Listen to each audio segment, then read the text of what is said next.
sounds very different from what I hear back in Logic, which is my audio software. So, different mic. We're also going to switch things up by me eating a little lemon candy in the meantime.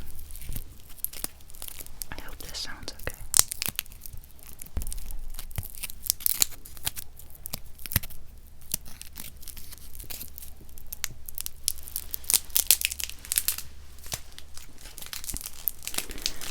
So, sit back and relax, and I'll talk to you about the books that I read.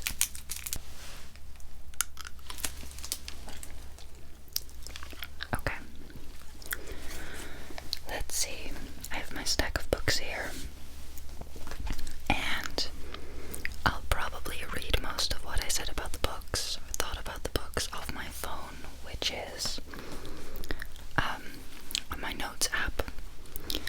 During my reading, when I have a very significant or profound thought about the book, I'll write it down in my notes, especially if it makes me think of you guys, and I'm like, I gotta put this in the review, man. So, I did that. Also, it's pretty hard to recollect your thoughts on a book that you read a month ago. I feel like it's pretty difficult. Fun thing about this mic stand as well is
Martha is dealing with severe mental health issues.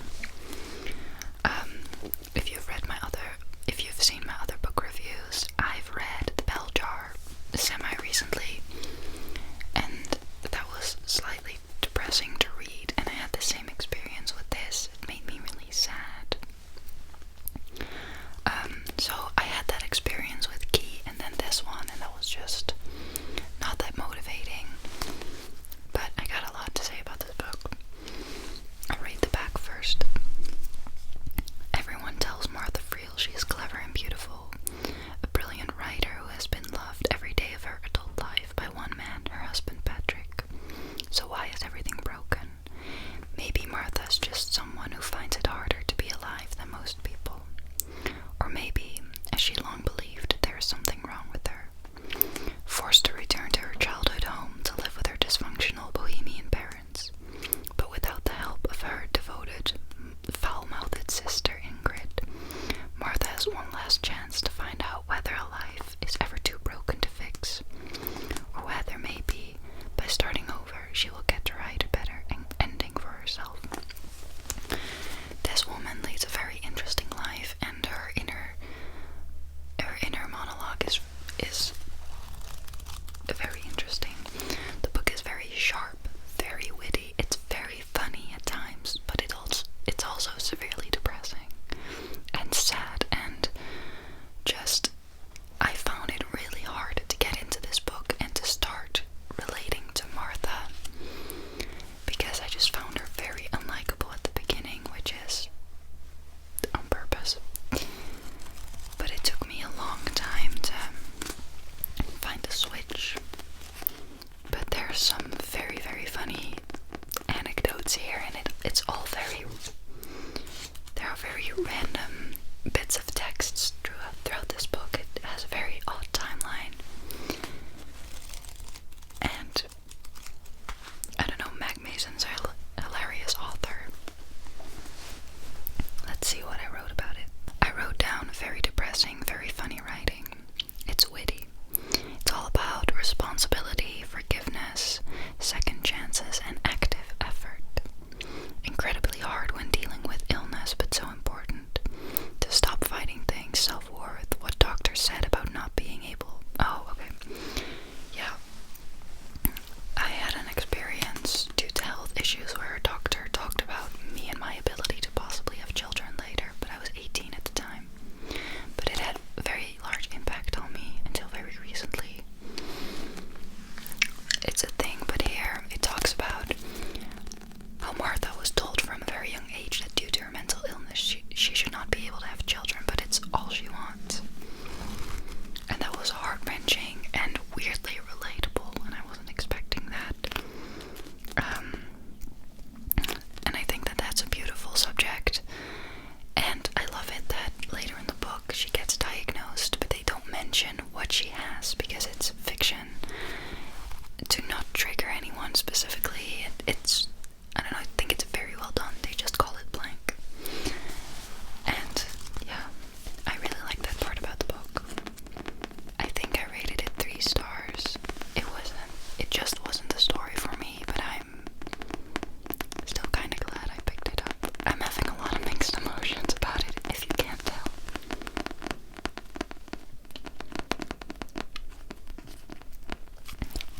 And her relationship to Patrick is really funny.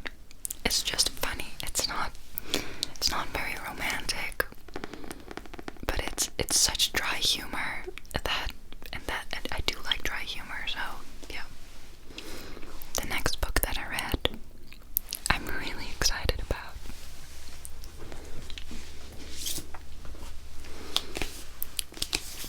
And that's Small Worlds by Azumah. Now, you've heard me talk about open water before, probably a million times. And Small Worlds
his father begins to speak of shame and sacrifice, when his home is no longer his own?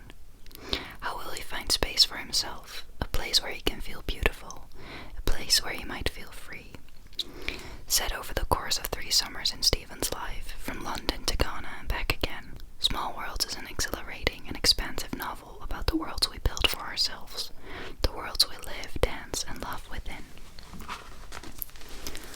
I loved every bit of this book. Here is a little section about grief that I really loved, and I'll read it to you. And don't worry, I don't want to trigger you. I think that this is a very positive text. So, it's about his best friend who has lost her mother at a young age, and her father as well. A grief which Del carries around, whole, like a guiding force. But rather than closing her off, the grief broke and breaks her open. Her life is informed by loss, but because she is lost, she loves and loves freely, openly, with all she can. I've seen it firsthand, in what she gives to her art, how she holds her double bass, the quiet intensity with which she plays, what she gives to her friends. She makes the space she makes for people to be honest, to be themselves. What she gives to me, how the feeling of freedom I have with her lasts long after we're separated. How each moment must be made the most of. Life is too short to be holding back, she'll say. Del loves freely, openly, and deeply, because now it's just her.